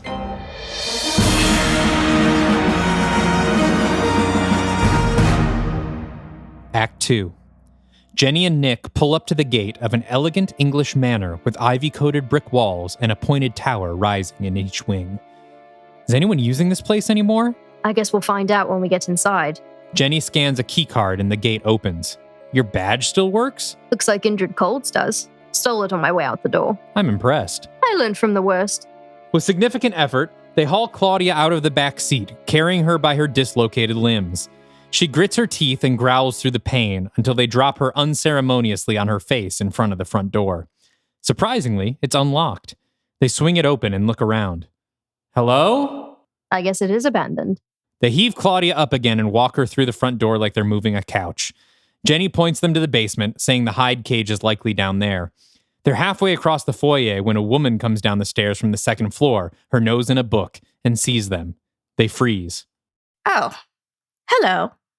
It's Evelyn O'Connell, played in the film by Rachel Weisz, and in this reading by Gita Jackson. The three of them stare at each other for a moment. Hi. Who are you? I'm sorry, but as you were in my home, I'll expect you to answer that question first. Right. Sorry. I'm Dr. Jennifer Halsey, formerly of Prodigium, and this is my associate, Nick Morton. May we use your holding cell? We have a bit of a monster situation. Yes, right. By all means. I'll show you downstairs. We cut to a little while later in the basement lab of the estate. Unlike the upstairs, this area is built like the Prodigium HQ we saw in The Mummy 2017, all glass and steel and cutting-edge technology. Claudia has been cut free of her ropes and sulks in Jekyll's former office, which was built to contain his alter ego, Edward Hyde. Nick, Jenny, and Evelyn gather in the control room outside the cell. Evelyn and Jenny have tea. Nick stands off to the side with his arms crossed, watching Evelyn closely. She seems to have noticed. I'm sorry, this might sound crazy, but have we met before? Nick slowly shakes his head. Not unless you spent some time with the U.S. Army. Nick is a former soldier, turned thief, turned monster hunter. Oh, I see. I suppose I just recognize the type then. And who do we have the pleasure of meeting? Yes, I'm Evelyn O'Connell, librarian turned monster hunter turned prodigium researcher. I was just recruited by Mr. Cold a few months ago. Well, I hope you have a better time of it than I did. I look forward to hearing more about that. In the meantime, I've already called the Prodigium crew to come get Miss Lawrence. They should be here in the morning. Thank you, Evelyn. That's so... Wait, shit, Carol. I still have to call her. Evelyn, do you have a phone here I can use? Yes, of course, upstairs. Jenny shares a look with Nick. Yeah, go ahead. Tell you what, why don't you make your call and then go get some rest? You've had the day from hell. I'll take first watch. Are you sure? Take as much time as you need. The women head upstairs. As soon as they're gone, Nick casts a disgusted face towards them. He clearly did not expect to find Evelyn here. Then he looks towards Claudia pacing in her cage, and a smile creeps back onto his face. He heads to the control panel and flips on the intercom switch. All right, Miss Lawrence. Let's chat. We return to the spoiled wedding reception, where Carol, Gwen, Jack, and the set-possessed Larry have just discovered the remains of a canopic jar next to Nick's luggage. Carol stumbles away from the evidence and starts to hyperventilate. No, that's not possible. It is the truth. The body and soul of Nick Morton never left the Pyramid of Armchair. Imhotep has taken his place. But that would mean that Jenny is out there alone with two psychopathic killers. We have to warn her. Gwen takes Carol by the arms and tries to steady her. Carol, look at me. We are going to reach her. She is going to be okay. I need to call my fucking wife.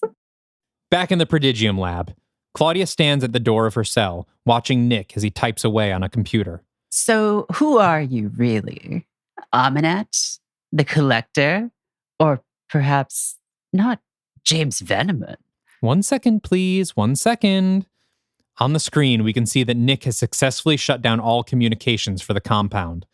There we go. Or are you just Set, finally in control of the mortal who invited you in? Now Nick looks up, furious. How dare you say his name? Set is nothing compared to me. I have sealed him away twice now, and I intend to do it again if I must. Wonder dawns on Claudia's face. Imhotep. Now who on earth let you out of hell? A story for another time, unfortunately. I'm in a bit of a hurry and need to get you up to speed on what really matters. Surely you're not still after a Naxunamen. Are you really still that lovesick after all these millennia? No. After all I did to try to restore our love, she betrayed me when I needed her most. But it doesn't matter. If my time in the underworld taught me anything, it's that our earthly pleasures amount to nothing when dropped into the endless ocean that is death. And yet here you are, all dolled up for a mortal wedding. I've been biding my time, gradually getting closer to Dr. Halsey and the rest of the freaks in the hopes that they could lead me to a facility just like this. Because within Prodigium's records, I hope to find another gateway to the underworld. What, itching to get back so soon? No. I hope to bring it here. We briefly cut to the kitchen upstairs, where Jenny is attempting to call Carol. After one ring, the line goes dead, to Jenny's dismay and Evelyn's confusion. Back in the basement, Nick presses a button on the console and the cell doors open. Claudia steps through, and Nick approaches her slowly. He reaches out and softly touches the burns on her face. She hisses and recoils. That looks like it hurts. Why don't we bandage you up? A decaying white bandage snakes out of Nick's wrist and wraps around Claudia's jaw, outlining the burn perfectly, creating a reverse image of her phantom mask. When it's complete, a black light begins to glow around her and she rises in the air, stiffening and swelling with new power. She falls, landing on one knee at Nick's feet, as if in fealty. What is a king without his right hand? When she looks up at him, she says, I know where you can find a new door to the underworld. Where? Claudia smiles. We cut to a market in Sudan, the former location of the Golden Pyramid of Sher, aka directly above where Nick Morton is buried. We follow a small figure as they weave their way through the busy market until we hear a shopkeeper call their name. It's Hunter Marin, hero of the creature from the Black Lagoon. Played in this film by someone, because we've aged up this character a couple years, but voiced here by Kendra Wells. The shopkeeper is happy to see them, and they have a jovial conversation. It's clear that Hunter is a regular here and well-liked by the market community. Hunter, though, looks weary. They tell the shopkeeper they have to be going because they're meeting someone. Just then, there's a flash of bright white light, and everyone in the marketplace freezes in place, their faces blank, eyes staring. Hunter turns and sees Indrid Cold walking towards them through the frozen crowd. Indrid is a thin, pale man, portrayed by Cillian Murphy in the film and voiced here by Dylan Roth, wearing a shining silver three-piece suit and an eerie perpetual smile. Hunter looks around in shock. Don't worry, they'll come out of it. Take me to the lagoon. Cut to a secluded area out in the desert. An enormous pattern of concentric rings have been cut into the sand. In the center of these rings, Indrid and Hunter kneel down to examine an egg sack sitting on a boulder. The purple-green translucent sack is filled to the brim with black eggs, and one white one. How long has the lagoon been here? Over 6 months. It's never stayed that long. Give me the full report. Well, everything was normal at first. Every time someone in town died, boom, black egg. After about a month, the sack was almost full and I figured we were about ready to move on. Then this one white one appeared and everything just stopped. And have you seen the ferryman? The creature? No, I haven't been able to go to the real lagoon since I took this job. And he hasn't broken containment? Hunter shakes their head. You know, I know this is my job and all, but I'm getting really sick of this heat. My Arabic is coming along well, though. Wouldn't have learned that in junior high. Indrid gets to his feet with his hands on his hips. I'll have a team look into it. Until then, nothing to do but wait and watch. Give me a call if something changes. All right. Have there been any side effects on the local population? I mean, yeah. Nobody has died in 4 months. Back at the wedding, the rest of the team formulates a plan. We can't reach Jenny, and none of us knows the location of that prodigium base she was going to. So I think the smart move is to tackle the problem from the other side and try to get Nick back into his body. Does anyone have any idea how we do that? From what Jenny's taught me, it takes either a god or a very powerful mage to juggle bodies and souls. Set could do it. Or Nick could when Set was living in his body. Maybe Larry could do it. I don't think so. You guys saw what happened when I used Set's power on Bridget. I think I brought back her body without a soul inside. Hold on. Set said there was only one part of him in that container, that there were 3 others. I bet if we put the rest of him back together, then he'd have the power we need. Yeah, that feels right. And I tell you what else. I think I know where the other pieces are. Really? How? I think Set can sense them, and he wants us to find them. Well, that can't be good news, but if we want to help Halsey and get Nick back, that's going to have to be a Monday problem. So what now? Do we play hot or cold with a map of the world or something? Cut to Larry sitting in a chair, swiping through Google Maps on Carol's phone. His own is too cheap and shitty. Larry looks down at the screen. His eyes occasionally flicker, his irises splitting momentarily. The rest of the gang peers intently over his shoulder. Okay, unless I'm just feeling myself, there's at least one more piece of set here in England. That's awful lucky. No kidding. If I'm right about this, we're headed to the British Museum in London. We can pop by my flat and grab some munch on the way. Grab some munch? England has changed you, man. Larry smacks his own forehead. The doy. What am I thinking? We could hook up with the Bloodhounds. I thought you guys only hooked up on Tuesdays. Is this that sex polygon Larry's a part of? Because I don't think I'm ready for that. Jesus Christ, no. I just meant that we could call them up for backup, bolster our ranks a bit. No offense, Larry, but if we're planning to sneak into a museum, then the absolute last thing we need is 4 more clumsy, horny werewolves in the mix. Let's just keep this party small and agile, okay?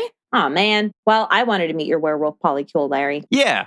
Maybe we can find another time soon when you can introduce us to all your little girlfriends and boyfriends. The next morning, Jenny Halsey comes downstairs in one of Evelyn's Oxford sweatshirts. Evelyn is already up and waiting in the kitchen. Welcome back to the land of the living, Dr. Halsey. Coffee? Jenny yawns. Yes, please. God, I can't believe I slept straight through the night. Weddings really take it out if you don't, they? I just feel awful that you and Nick had to keep watch on Claudia all night. Evelyn looks surprised. Oh, I didn't watch her. What? She shrugs. Not my circus. Wait, so Nick has been watching her all night? Oh God, poor thing, we have to go relieve him. Just then, the doorbell rings. That'll be our backup. Meanwhile, Gwen, Larry, and Carol step out of a taxicab in front of the British Museum in London. We can presume that Jack is with them, nude and invisible. They enter like regular tourists and make their way to the Egypt wing, casing the place while Jack actively searches for a place the gang can hide after closing. Holy shit, that's the actual Rosetta Stone. Which was stolen from Egypt by the French, then from the French by the British, who have repeatedly refused requests to return it to Egypt. Man, I really have missed you, Gwen. Carol is sneakily working on something on her cell phone. Jack, who is apparently over her shoulder, whispers to her. What are you up to? Seeing if I can hack their security. Any luck? Nope, no dice. Their Wi-Fi has a password on it. Dang, they thought of everything. If we were really quick about it, do you think we could hide out in those sarcophagi? I wouldn't personally try it. This thing here says that some of them are still occupied. Ew. Larry, you getting any strong vibes from set? What we're looking for is definitely around here somewhere. There's just too much ancient spooky shit to sift through. Maybe we can narrow it down a bit. Set's essence only got split up in the past couple of months, right? That means we only need to be looking at new arrivals. If I poke through the museum's database, I can sort the entire inventory by arrival date, and we can work backwards from the newest one. I thought you couldn't hack their system. Oh, I can't. The museum has an app. Our 3 visible heroes arrive at one of the most recent additions to the collection, a glass display case featuring a set of 3 authentic canopic jars, circa 13th century BC. Each jar has a similar body, but a different lid, each representing a different Egyptian deity. I don't believe it. All 3 of them in one place? I smell a catch. Well, I've been up and down this whole wing, and I haven't seen a single place where the 3 of you could hide out without tripping any alarms after closing, let alone get out of here with the goods. I think the rest of you ought to scoot now, and I'll come out with the jars after they close tonight.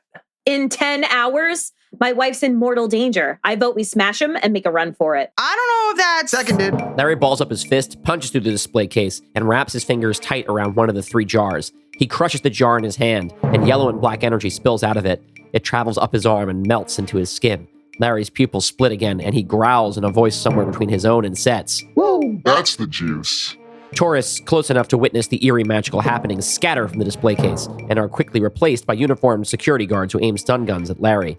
Gwen groans with annoyance and pivots to lay out one of them with a punch.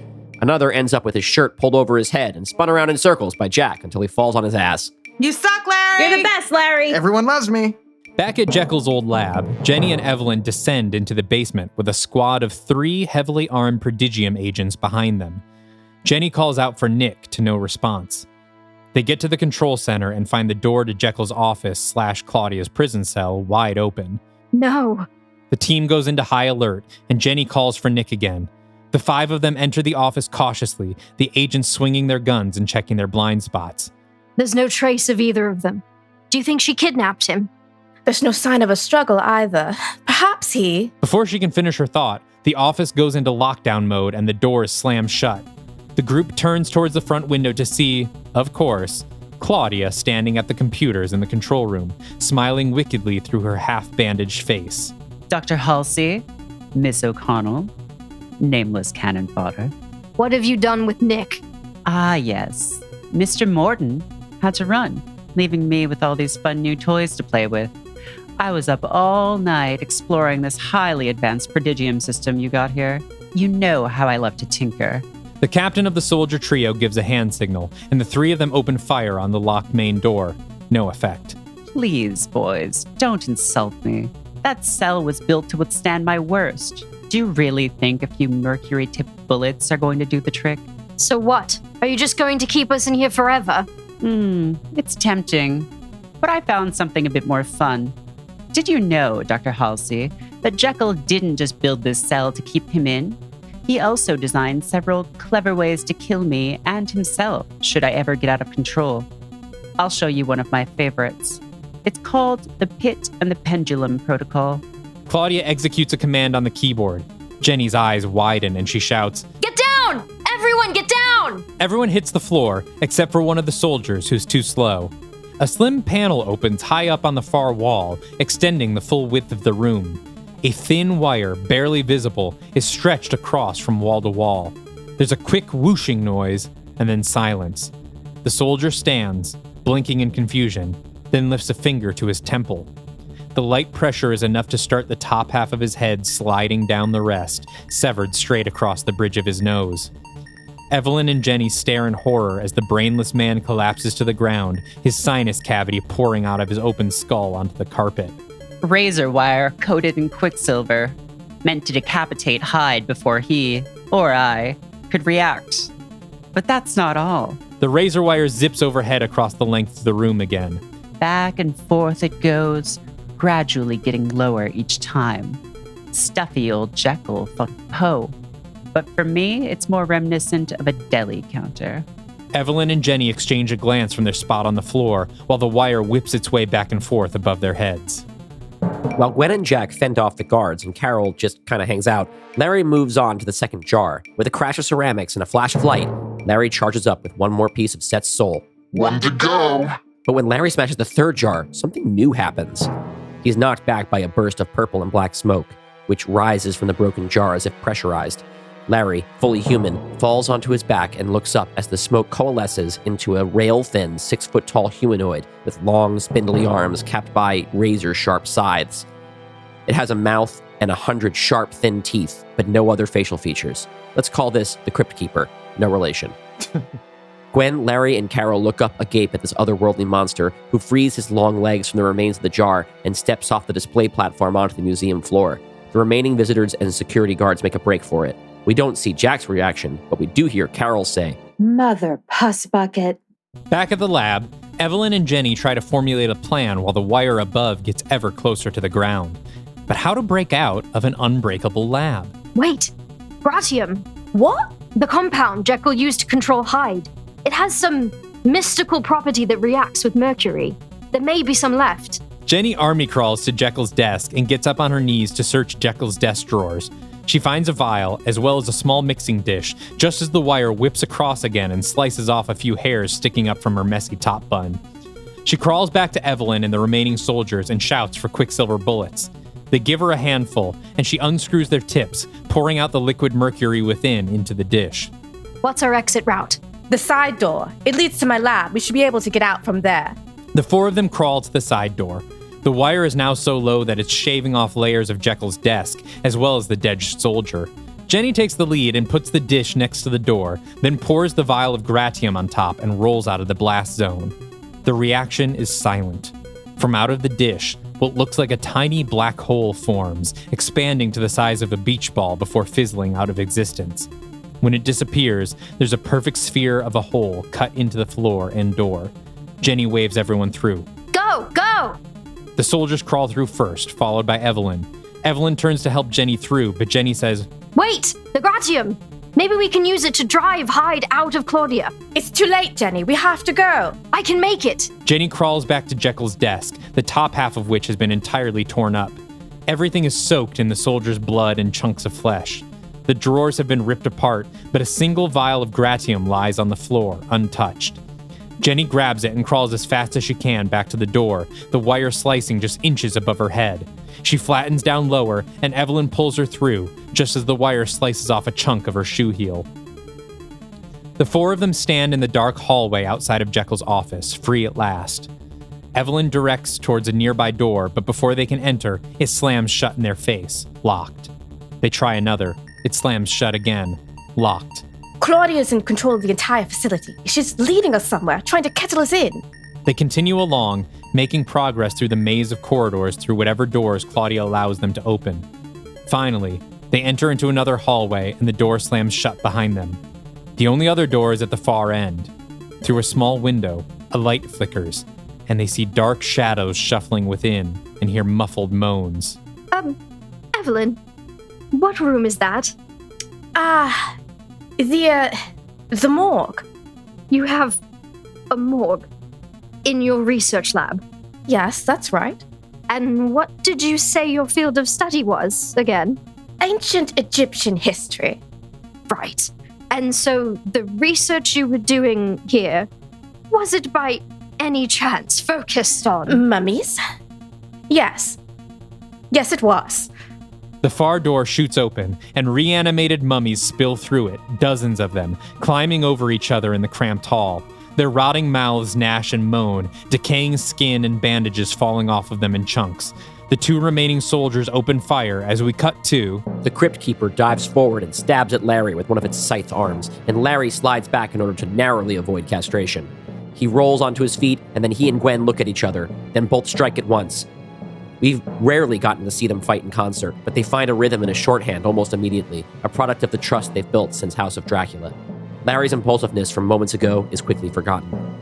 Jack joins in on the fighting too, but his invisibility doesn't seem to be helping him. The Crypt Keeper doesn't have any eyes, so we can gather that he's not using conventional sight to begin with. Since he's not much help in a brawl, Jack starts throwing various priceless artifacts at the creature from a relatively safe distance. He yells to Carol, who is presently not really contributing. Do you recognize this thing? Only for my fucking nightmares. Well, maybe you can look it up or something. Let me see if there's an app for that. Gwen and Larry continue to trade blows with the Crypt Keeper, but between their healing factors and the creature's apparent lack of anything resembling blood, nobody's making any headway. This isn't working. We need a new plan. I'm calling in backup. I don't think the Bloodhounds are going to be much help here, Larry. I'm not talking about the Bloodhounds. Larry plants his feet, closes his eyes, and takes a deep breath. After a moment, his body starts to glow with golden light and morph into his wolfman form, but bigger and more animalistic than before. I personally would not mind if this sort of resembled going Super Saiyan. There's nothing a god of death cannot kill. Back at the lab, the mummies continue their rush down the hallway as the prodigium agents empty their clips into them. A dozen fall, but more are coming. Well, Dr. Halsey, magical compounds may be your area of expertise, but this is mine. She grabs a blade off the belt of the prodigium agent in front of her and dives into the fray, hacking and slashing her way through the mummies like a seasoned professional. Jenny watches her, mouth agape, stunned and perhaps a little turned on by the fighting acumen of someone she thought to be a stuffy librarian. She shakes it off and grabs a blade of her own from the other soldier, jumping into the fight herself, determined to prove herself just as worthy. The soldiers quickly run out of bullets, and one of them is overrun with mummies, clawing at him and ripping chunks of his face off. He falls and is buried by mummies that continue tearing, ripping him limb from limb. We cut to Evelyn and Jenny, fighting gracefully side by side, exchanging glances and showing off for each other as they twirl and stab and slice. They work their way into the morgue, finishing off the last of the mummies as the remaining prodigium agent comes in behind them, helpless without any weapons left. Oh, wow. Thanks, ladies. Another mummy bursts out of a body bag on a table and leaps towards the agent, and both Jenny and Evelyn throw their swords simultaneously, hitting it in the forehead and the heart. They smirk at each other with mutual respect. At the British Museum, supercharged Set Larry charges toward the Crypt Keeper, and we get a big gnarly monster fight that tears up the whole Egypt wing of the British Museum. Jenny Halsey would be having a heart attack if she were here. The Crypt Keeper seems to have an advantage, pinning the Wolfman onto the floor and opening its mouth wide to take a massive bite out of his shoulder, where the Wolfman jams his hands into the Keeper's jaw. With the creature's teeth stabbing all the way through his hands, he pulls hard in either direction and snaps the Crypt Keeper's jaw open like King fucking Kong. The beast howls in pain and then dissolves into black smoke. Game over. The Wolfman rises to his feet and shakes his muscles loose. Droplets of his own blood fleck from his fur. What was that thing? Its name cannot be spoken or perceived by a mere human. It is a sentinel summoned to our realm via dark magics. Imhotep must have left it here as some kind of booby trap. Indeed. Only 2 of the canoptic jars stored portions of my essence. The third was a decoy. You know, you've destroyed about 2,000 years worth of Egyptian history during your little wrestling match. Perhaps, but it is mine to destroy. From the far end of the room, a voice. No, it's mine. There stands Nick Morton, or rather Imhotep, totally casually, with a hand in his pocket. And I'll be taking it back. All of it.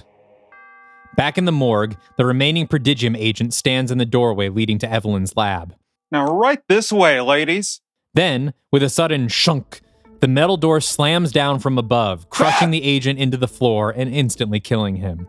Then it's sucked back into the top of the frame and slams back down again, continuing this in quick succession, a doorway death trap. But it's Evelyn and Jenny's only way out. Okay. It's all about timing. You know, like a video game. Are you any good at video games? I've played a lot of Tomb Raider. You? I've lived a lot of Tomb Raider.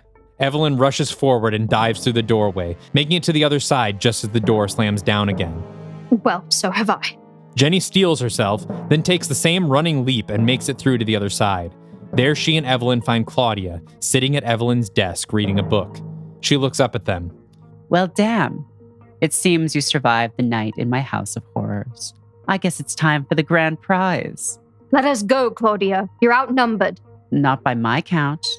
There's two of you. She grins, the demented, gleefully evil grin of Edward Hyde. And there's two of me.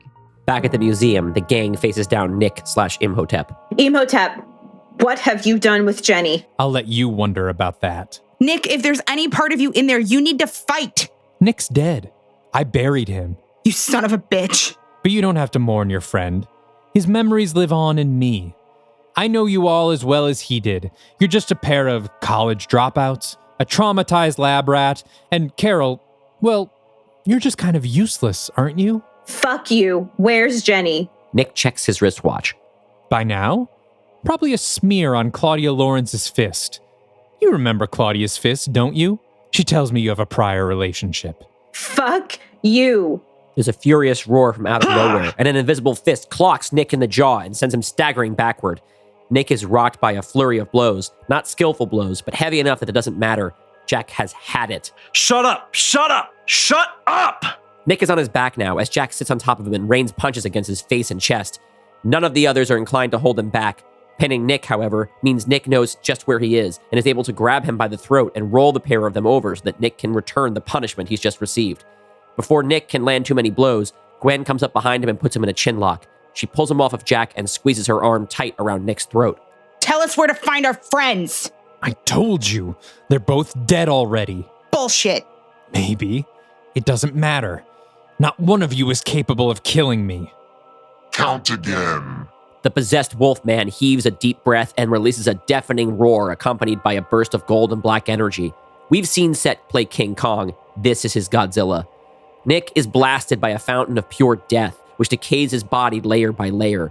First, his skin melts off of his musculature. Then his muscles tear and unravel to the bone. And finally, his bones turn to dust in Gwen's grip. She's left standing in a pile of torn clothes and formerly human ash. As Set's atomic breath peters out, Larry's body gradually returns to normal and he falls to his knees, exhausted. Is that it? Did we win? No one says anything. Carol breaks into tears. At Evelyn's lab, we're in the middle of an all-out brutal slugfest. Claudia is immensely more powerful than either of the mortal women and tosses them around like rag dolls, bruising and bloodying them. But as soon as one goes down, the other is up, climbing on Claudia's back and trying to bring her down. Claudia grows increasingly annoyed, and when Evelyn rakes at the bandages on her face, Claudia screams and whips her roughly against a metal table, then swings around and picks up Jenny by the neck. Don't fret, Dr. Halsey. I'll make sure your bride has a chance to weep over your corpse before I pull her guts out through her mouth. The only way you'll ever see Carol again is if we decide to honeymoon in hell. Jenny pulls out the vial of gratium and splashes it into Claudia's face. Claudia drops Jenny, coughing and wiping it out of her eyes, but then comes up laughing. Gratium? Was that your big plan? Gratium is meant to further separate a divided soul like Jekyll and Hyde. But Claudia and I, we're not divided at all. We're unified in purpose and desire. So if this is your best shot, you and your little girlfriend are in a lot of trouble. a crater opens up in the side of Claudia's skull. The camera turns to reveal Evelyn holding a smoking 1897 Winchester shotgun, the same one she used in the 1999 Mummy film. No, Miss Lawrence. This is our best shot. She pumps the shotgun and fires 5 more shots into Claudia, sending her to the ground in a pool of her own blood. That won't keep her down for long. Come on, let's go. Evelyn and Jenny run, fleeing the safe house out into the sunshine and hopping into Jenny's car. They speed off before Claudia can chase them. Miss Lawrence is going to be a much bigger problem than we thought. This wasn't just Claudia and Hyde. Hyde doesn't have the power to reanimate the dead. Not just the dead, but the mummified dead, who are protected from most necromantic spells through the ritual of the burial. So who could have brought your mummies back to life? Only a few beings in history have been powerful enough to do that. Could have been Set, the god of death. Didn't you say your friend Nick was possessed by him? He was, but he exorcised him months ago. Exorcised Set? How on earth did he do that? Well, I'm not sure of the details. I know he went chasing down someone to help him with it deep underground in Sudan. In the ruins of Amsher, I believe. Evelyn slams the brakes. Amsher? Did you say Amsher? Yes, why? Evelyn starts the car and does a U-turn. I'm sorry to tell you this, but your friend isn't himself. He's been replaced by Imhotep. I sensed it as soon as he came into my house. I just couldn't put my finger on it. What? What are you talking about? Where are we going? The airport. We need to head to Amsher immediately. What? Do you even know where it is? Of course I do. She looks at Jenny. It's where I died. Back at the British Museum, the Dark Legion exits the Egyptian wing, dejected and disheartened. As they leave, a golden wisp of light rises from the ash of Imhotep's body. It coils slowly through the air until it arrives at a sarcophagus. The wisp finds the seam between the coffin and its cover and pokes its way through. There's a glow through the crack of the lid, and the cover begins to budge. A rotted, bony hand reaches out slowly to grasp its edge. And that is where we will leave things for 1 week.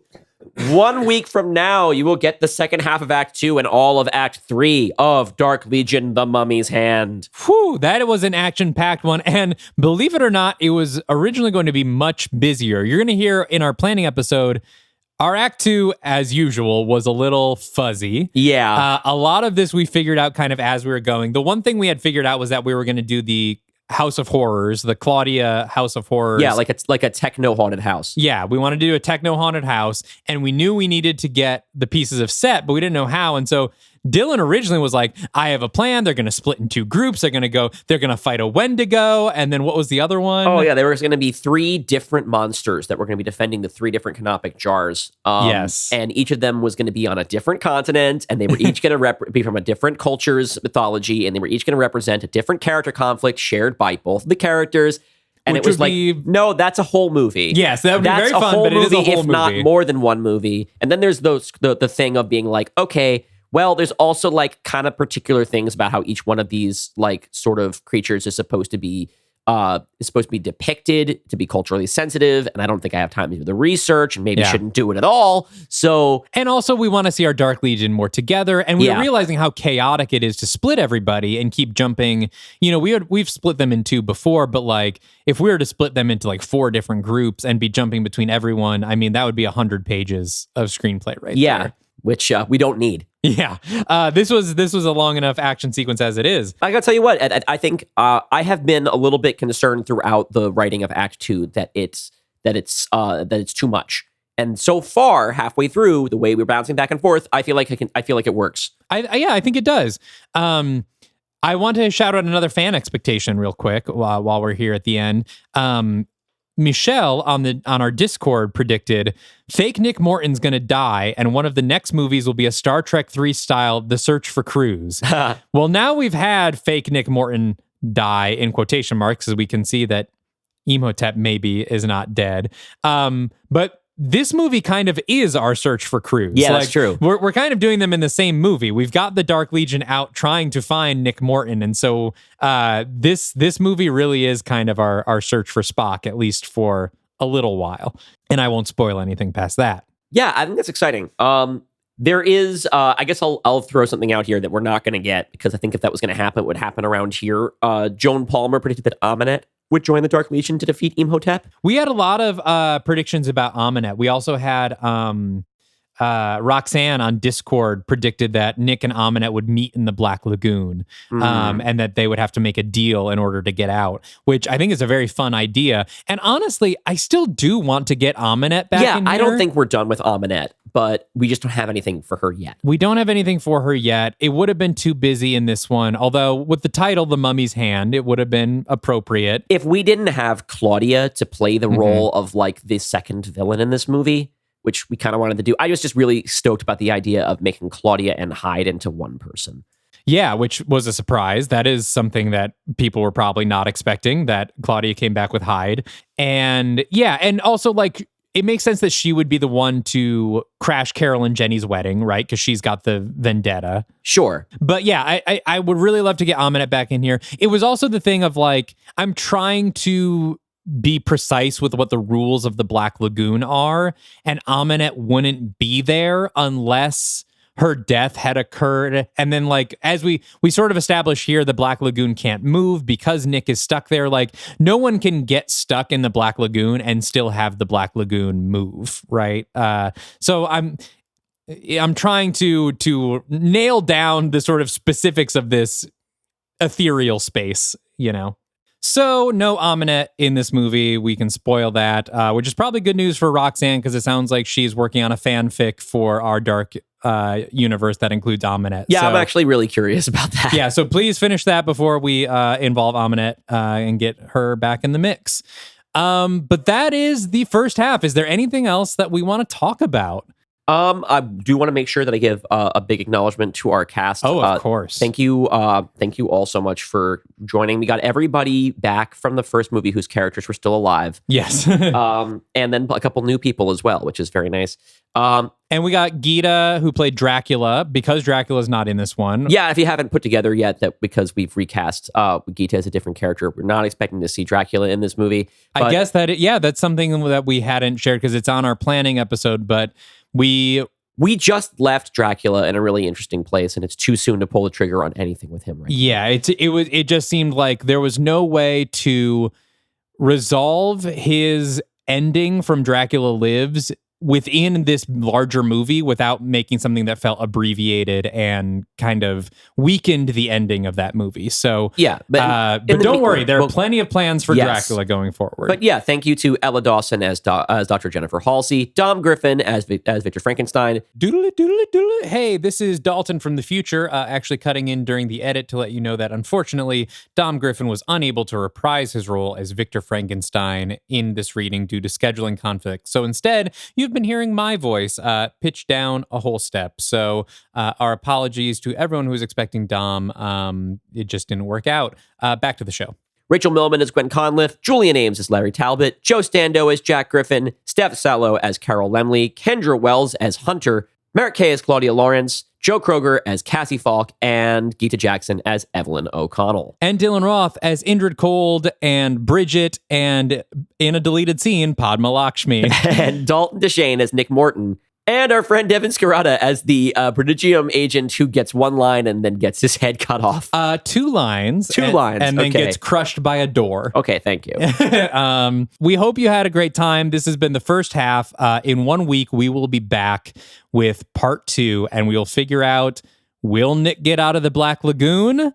Will Imhotep come back in another body? What's going on with Claudia? Will Jenny reunite with her bride? Yeah, we've left everybody in kind of a lousy place, which is a great place for us as storytellers. The good news is that they now have a couple pieces of set, and so the British Museum thing wasn't a total bust. No, it wasn't a bust. Larry has now got 3/4 of set in his body. I also like that. I think this is an idea that you introduced, that we got to do more of a classic Universal Wolfman that was like humanoid and. Yeah, we did sort of the halfway transformation, which is fun. Because when I wrote my Wolfman, I'm like, I think I like when werewolves are more bestial, and I had them be like wolf shaped. And I realized that's not really in the spirit of the Universal Wolfman. So thank you for giving us an opportunity to have Larry be a wolf man. And not just a wolf. Yes. Who was previously a man. And then I got him to do some Godzilla shit, which makes me happy. If you have any questions or comments about Dark Legion, The Mummy's Hand, please send them in. We will be doing a big Phase 3 Comic-Con panel episode again, and we would like to answer your questions and respond to your comments. Make sure you follow us on all social media sites at Dark Universe Pod. We are on Blue Sky and Twitter and Instagram and technically Threads, but we don't post there because and honestly, by the time this airs, no one's going to be on there. Yes. By the time this airs, also Twitter might be X because that is some breaking news that just came out today. We'll probably be absent. I don't know. Find us on Blue Sky and Instagram or email us at darkuniversepod@gmail.com. We also like YouTube comments and shit. Yes, we have a whole YouTube channel. All these episodes go up there. And subscribe to the Patreon to talk about this episode with fellow fans and geek out or get mad at us in very polite and respectful ways. And until next time, stay afraid of the dark universe.